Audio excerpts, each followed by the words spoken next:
Hello বন্ধুরা, সবাই কেমন আছেন? আশা করি সবাই ভালো আছেন, আমিও ভালো আছি। আজকে আমি আরেকটি রেসিপি নিয়ে চলে এসেছি, ডিম অমলেট করে ডিমের অমলেটের কাজ।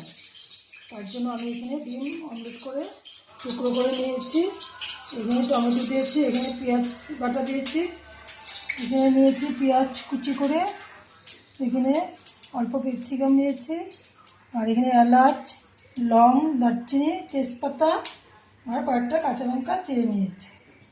আমি ডিমগুলো টুকরো করে নিয়েছি, আপনারা চাইলে গোটাও রাখতে পারেন। এই যে এখন আমি তেজপাতা ফোড়নে দিয়ে দেবো, তেজপাতা, এলাচ, লং, আর দিয়ে দেবো কুচিয়ে রাখা পেঁয়াজগুলো, আর দিয়ে দেবো একটু কোথাও রাখা ক্যাপসিকাম।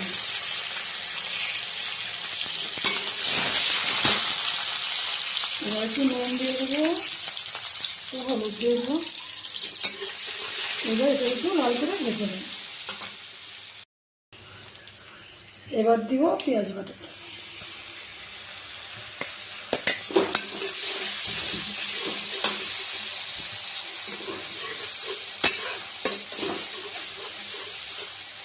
এবার আমি দিয়ে দেবো এখানে লঙ্কা, রসুন থেতো করে রেখেছিলাম, এটাও দিয়ে দেবো।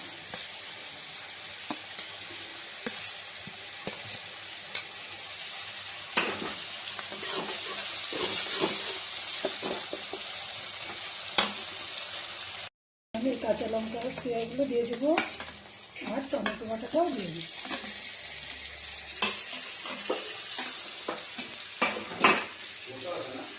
আর দিয়ে দেবো নুন, আর দিয়ে দেবো হলুদ, আর দেবো একটু চিনি দিয়ে ওটাকে আমি ভালো করে কষাতে দেবো।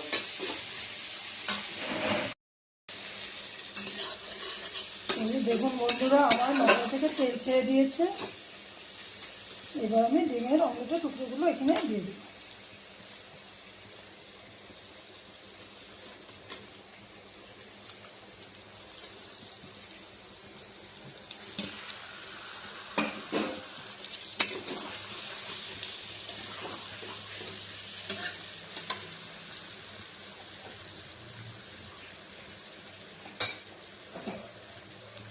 দিয়ে আমি একটু জল দেবো।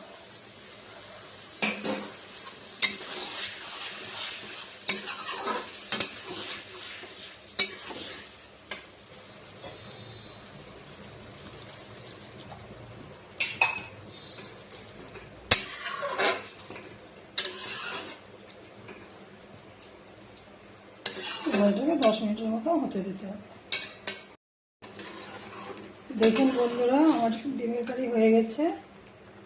ভিডিওটি যদি আপনাদের ভালো লাগে অবশ্যই লাইক, কমেন্ট, সাবস্ক্রাইব করবেন। ধন্যবাদ।